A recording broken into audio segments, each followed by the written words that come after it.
It's not about the china. It's not about the silverware or the place setting. It's about relationships and people. First, it's about your relationship with God. On the Choose to Think podcast, I will encourage and empower you to engage and optimize your best thought life in practical, meaningful ways so that you can live day by day in joy, peace, and God's purpose despite all externals. This is Victoria, and welcome back to the Choose to Think podcast. I'm so glad you're here. Hey there, brain changer. Well, you may hear a bit of fatigue in my voice on this episode because, I was kind of tired when I actually recorded it. But with God's help, I kept pressing on just like you do. It's a busy time of year, and happy Thanksgiving, by the way. But in the episode, I remind you to give yourself a break, to go easy on yourself this holiday season, and to keep your eyes and all your efforts on what matters most. You'll have to tune in to figure that out. So we talk about our thoughts, of course, and I give you 5 questions that you can ask yourself, especially if today you're struggling. A lot of people, it seems everyone's excited about the holiday, but maybe you're not on the same page. Maybe you've got some issues going on this year. Maybe it's an unusual time for you and a difficult season. So stay tuned, and you're going to hear 5 questions that you can ask yourself today about your thoughts to kind of put them to the test and make sure that your thoughts are lining up with what God says about himself, about you, and about your particular situation. So we talk a little bit about that. And then we go into praising God, which is all about Psalm 66. Praising God and giving thanks in everything really is your secret weapon in the battlefield of your mind. So let's jump on in. God bless you. Thank you for pushing play on this episode. I am so grateful that you're here. And if you're listening on the day that this particular episode drops, I want to say happy Thanksgiving. And as a matter of fact, I can think of no better psalm to study than Psalm 66 on this day. I know there's the one Thanksgiving psalm. What is that, 103 or 100, I think? Like, I come into the gates with thanksgiving. That actually has the word Thanksgiving in it. But this Psalm 66 is filled with praise to God. Although the author and the time the actual psalm was written may be uncertain, some scholars think it was penned after some astounding deliverance of the Hebrew children, some dreadful trial, possibly their coming out of Babylon. Charles Spurgeon says this about the psalm, quote, "Praise is the topic, and the subjects for song are the Lord's great works, his gracious benefits, his faithful deliverances, and all his dealings with his people, brought to a close by a personal testimony to special kindness received by the prophet bard himself," end quote. Well, as you may know, I teach a method called the 7 hours of living your best thought life. It's the scaffolding or outline of what you can do every single day to reboot your mind and make your brain think God-honoring thoughts, or thoughts that lead you in positive and healthy directions. Why? Should you do this? It's in part so that you can glorify God and keep him at the center of your life in order to reflect him to others. Isn't that what you as a 21st century Christian want, if not even long to do? Don't you long to be more like Christ? Well, how do you go about doing that? The Bible even says we have the mind of Christ. So if we have the mind of Christ, that tells me that we have to start thinking Christ-like thoughts. And when we do that, we are equipped with all we need in this life. We have everything if we are lining our thoughts up with what Christ would actually think. You remember, what would Jesus do? Those bracelets, WWJD. Well, I might say WWJT. What would Jesus think? What would he think? What would he think about what you're going through right now? What would he think about how you're handling your finances? What would he think about your health and how you're treating yourself? What would he think about the things that you say to yourself, your own self-talk? What would he think about how you're giving gifts and planning for the holidays and doing, celebratory things that we do, that these traditions? What would he have to say about those things? What would he say about your work? Every time you go to work, or maybe you're working remotely, what would he have to say about how you spend your time in your day? These are the things that can be kind of convicting to me sometimes, but that's the nature of this podcast. We've got to choose to think in all areas of our life, whether it's health, wealth, relationship, or our faith. And I know in getting married, that's brought on a whole new slew of thoughts for me and past issues, even that I just, they came up out of nowhere. And I'm like, dang, I got to deal with that. And I've got to see what I'm really thinking about. And that 7 R's, that kind of the outline, the scaffolding, if you will, of how to actually go about thinking your best thought life really has helped me recently just to kind of reorient and examine what I'm thinking about as I'm now in a new relationship. And certainly I desire to glorify God. And I really know that you do too. You want to keep God at the center of your life, and you want to be that reflection to others of His good grace and His love and mercy in your life. So I think we probably all want to do that. That doesn't mean we do that, but at least we long to do that. You choose to think, not just because you want peace, joy, hope, health, and freedom in your life, although these are all wonderful outcomes from taking thoughts captive and walking daily with a renewed mind, but rather you choose to think because when you do, you know that you are being refined into Christ's image. You don't choose to think because it makes you feel so much better, although this is a powerful motivator. I mean, who doesn't want to feel happy and content and capable? But rather, you choose to think because you are obedient when God tells you to be transformed by the renewing of your mind. You choose to think because it's healthy and wise to do so. But is it easy? No. There is considerable resistance, especially when life is sticky or difficult and when those old thought patterns try to resurface. So I want to tell you right now, give yourself a little bit of a break, especially if you're tired, if you're just worried about things, if you're maybe you're doing things that you don't think you should really be doing. Maybe you're fretting. Maybe you're giving over to fear. Maybe you're stress eating. We could say 1,000 things, I suppose. Give yourself a break. And by the way, I'm trying to encourage my heart too because I'm really tired. I've had so many life changes this past year, and I want to encourage you that you can go easy on yourself these days. Yes, it's Thanksgiving, but you don't have to have the perfect table setting. I don't know why I watch decorating videos on YouTube because sometimes they're just so depressing to me. I'm like, oh, why can't I do that? I don't seem to have that decorating knack. I just don't have a vision for it. But I can sort of see what I think would be pretty. I can certainly admire things that I see that are just so lovely. And I'm like, oh, I wish I could think of that. I wish my eyes could look and see things in that way, but they really don't. And so I have to let myself off the hook when it comes to decorating and when it comes to Thanksgiving meal and how the table is set. I'm like, hey, grab your paper napkin and let's get a fork and a plate and let's just eat and enjoy each other's company. Isn't that what it's really all about? I'm not saying it's not nice to have a beautiful table setting. I love it. I appreciate that greatly. But if I pressure myself and say, "Oh, I've got to have all of this just so coordinated and done just right," then oh my goodness, I'm a mess. That is a burden that I don't need to carry. And I don't know if that's you, but if you have this like, "Oh, I've got to have everything decorated. I've got to have the Christmas lights just so and the stockings hung here and the picture perfect kind of stuff." Gosh, let yourself off the hook and enjoy the season without pressuring yourself. That's a challenge that I have for you and one that I had for me. Just recently I realized that the old root of pride has been trying to resurface in my relationships. I found myself wanting to be right or bickering over detailed points. And I'm like, where's this coming from? What's going on in my head? I checked in with my mentor and she, about this, and she explained it that these were just old habits trying to re-manifest in my life. You know what I mean? You're like, wait, that old root of pride is history. Or as we say in pickleball, when a ball flies way out of bounds, we say, she gone. That's what I wanted to say about pride. She gone. It's gone. It's done.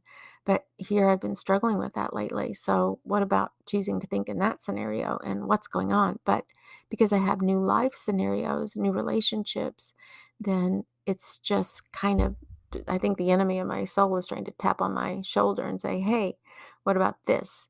And I want to be really mindful of that and not take the bait there. And what do? I grab my thoughts journal and I assess the problem. I do a little bit of a brain dump. I think about what I'm thinking about. I think about the error in my thinking. And here are 5 really great questions that you can ask yourself when you're trying to isolate a character issue that you would really love for God to refine in your life. You can say, number 1, is your thought true? Number 2, is your thought overly self-focused? Number 3, is your thought based on fear? And let me tell you, fear is a biggie. To me, nearly all, if not all, spiritual roots can be traced back to fear. I like to visualize my big heart as full of love or fear, period. Do you remember the old commercial, What's in your wallet? Well, I'd say, What's in your heart? Because fear and love don't mix, and they're like oil and water. And the Bible says that perfect love casts out all fear. The fourth question you can ask about your thoughts is your thought godly? In other words, does your thought reflect what God says about you, your situation, or Himself? And the last one is, does your thought lead you to healthy conclusions? Sometimes thoughts are neither toxic or just based on love. They're neither one of those. They're just regular old thoughts. But if you act on them, well, they may lead you in a direction that's not healthy. You can have the thought, for example, I'm going to have a second piece of pumpkin pie. In and of itself, you wouldn't say that's toxic or ungodly to think that. But if you think, I'm going to have a second piece of pumpkin pie, and you're trying to watch your figure, or you're characterized by consuming heart and brain healthy foods, then this thought might lead you in the wrong direction, because your next thought may justify your behavior. You might just say, besides, it's Thanksgiving. Everybody overeats on Thanksgiving. Whoa, that's a big negatory, sister. Because if you keep with these types of thoughts, you're going to find yourself feeling miserable after you do overindulge. Those 5 questions always help me a little bit when I know that I'm feeling out of sorts and out of kilter. And I want to tell you that if you want to jump on a mentoring session with me or a coaching session, just head on over to choose to think at gmail.com. You can email me there or go to choose2think.co to arrange a free 60-minute Gal Pal chat session, and I'll help you dissect your thinking a bit and build those replacement thoughts with you.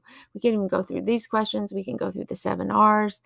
You have it here that I've mentioned, and I really didn't detail the 7 R's because I've just scratched the surface on this. But if you order the Choose to Think devotional, and by the way, this makes an amazing Christmas gift, you'll get a downloadable infographic of the 7 R's with your purchase. You'll get a link for that, and that's a free gift that I have if you buy that book. I want to share with you something else that's on my mind in relationship really to this particular psalm, and we're going to jump in and read it here in a moment.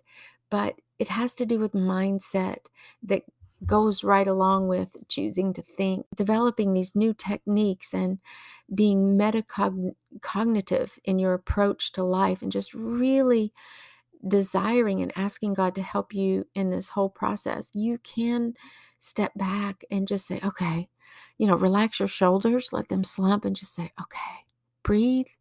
I'm just going to rely on God and rest in Him. Sometimes we put this burden on our own back that we ought not do. So you can let go of those things. And the same when it comes to choosing to think. We can relax sometimes and just know that God's going to do all the heavy lifting when it comes to that. The psalm, as I was studying it, and I'll read it in a moment, it mentions so many things that are perfect for Thanksgiving Day. Some of the admonitions and the command forms say, shout joyfully to God. Have you done that recently? Have you shouted joyfully to God? I know you have a lot to be grateful for. Have you made a list of all the things that you're grateful for? I have what I call a gratitude wheel, and I'd be so glad to give that to you and share that with you. It's just a printable that you can download, print, and it's colored, and it's a beautiful little wheel, and all you do is put I am so grateful for in the middle, and then you branch out and you write all the things that you're grateful for.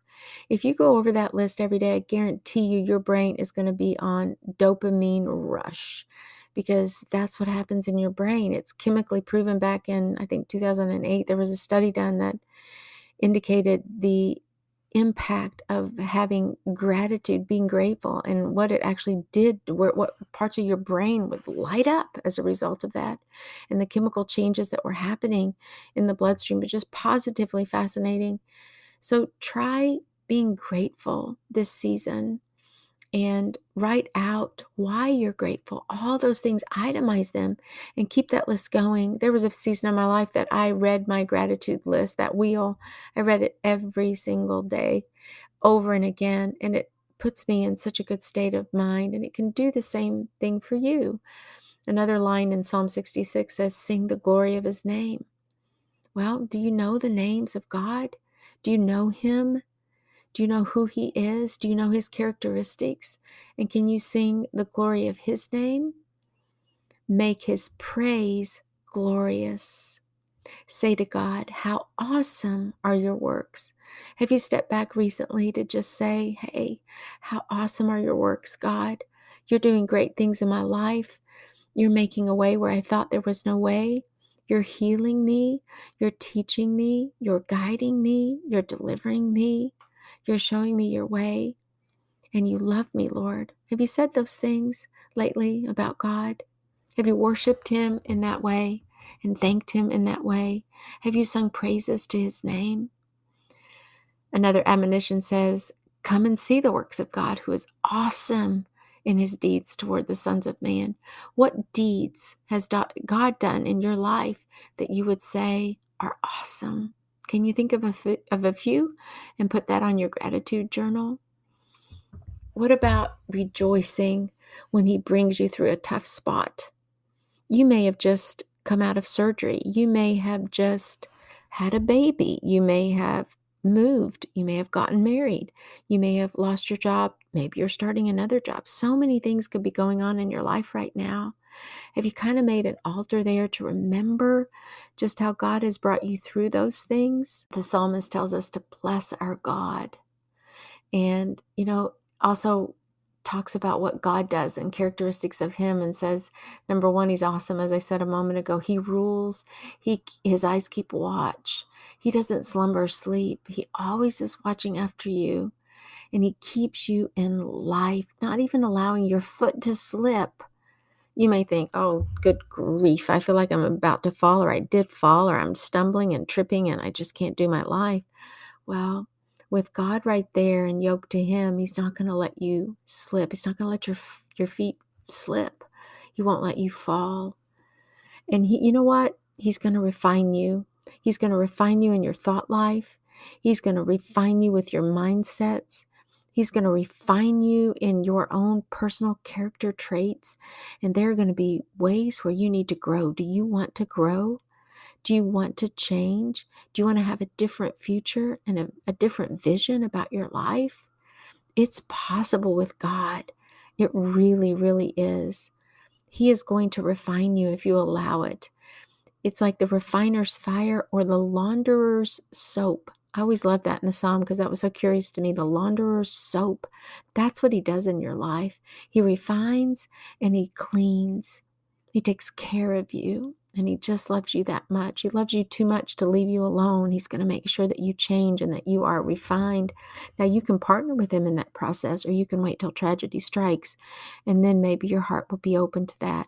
But better yet, to begin today to say, "Lord, I want change in my life," whether it's my thought life or any area of my life. To me, it's all about your thought life first. He will be there with you, and he will refine you. You're a trophy of his grace. He will even bring you out into a place of abundance. That's kind of a real buzzword these days: abundance, abundance, abundance. You hear it a lot. But what about the abundance of what God does in your life? The abundance of his love for you, the abundance of his mercy that he gave to you, the abundance of the sacrifice. He gave his only son for you. Talk about abundance. And what he does is he allows that a little bit of that abundance to enter into your heart so that you're full to overflowing with joy and gratitude and praise and adoration. That yes, you will sing to Him and that you can't help but do that. And what happens in your brain when you do is going to be positively astounding. You'll want to keep doing it. You want to get in these good gratitude loops, praising God loops, eyes on God loops. You can do it. And really, I think that's all I have to say on this particular psalm. Our God is so good. And even on those days when I feel like I'm at wit's end or I'm not like developing, or maybe I don't feel like I'm growing, or maybe I feel like I took 2 steps backwards. God doesn't go anywhere. He's still there, and He's my biggest cheerleader, and He's going to come on. And He's like, come on, Victoria, you got this. I'm right here with you. I'll show you the way. There's that dynamic of doing it on your own versus resting and relying on God. It's such a mystery to me in so many ways. And if I'm going to learn, I trust that you will too. And if I'm in this, then I know you are too. So I hope that your holiday is just amazingly blessed. Remember the old adage that I have, that every day is Thanksgiving. We don't have to wait until a single calendar day of the year to give praise and to thank and to adore God. We don't have to do that. And maybe all your family can't be around you, but some of them are. Can you give thanks for that? Instead of focusing on the couple who can't make it, or the grandkids you can't see, or the siblings who you haven't seen in ages or won't be coming around, let's not focus on that. And instead, let's focus on the many blessings that we have in front of our faces. Whether it's the clothes on your back, the food in your belly, the life, the air that you breathe, the life that you have, the beauty in God's creation, the astounding weather patterns that we have, just that you can walk and go outside and take a deep breath of fresh air. All of these things are really, really, really an overflowing of God's goodness and an abundance of His love for you. And you don't want to miss it by fixating on the small stuff. It's not about the china. It's not about the silverware or the place setting. It's about relationships and people. First, it's about your relationship with God. That is worth celebrating every single day. That's what you can be thankful for every single day. Let's not sweat the small stuff. I hope you keep living your best thought life. Have a wonderful holiday. And I love you. I couldn't thank you enough for tuning in. And I'll catch you Monday for episode 4 of the Brain Power series.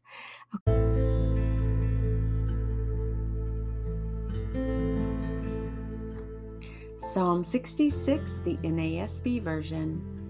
Shout joyfully to God, all the earth.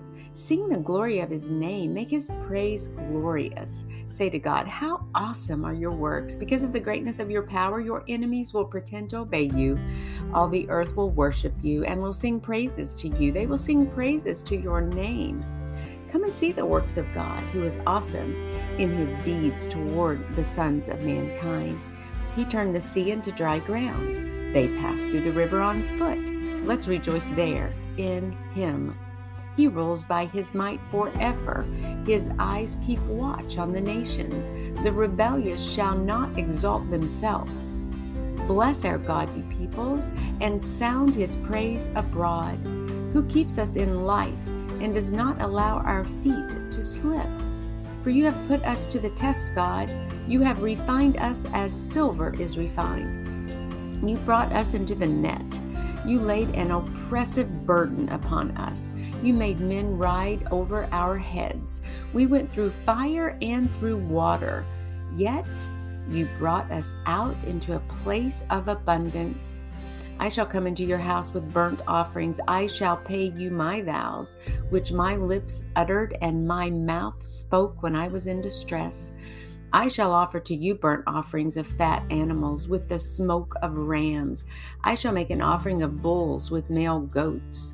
Come and hear, all who fear God, and I will tell of what He has done for my soul. I cried to Him with my mouth, and He was exalted with my tongue. If I regard wickedness in my heart, the Lord will not hear. But God has heard. He has given attention to the sound of my prayer. Blessed be God, who has not turned away my prayer, nor his favor from me. And this is the word of the Lord.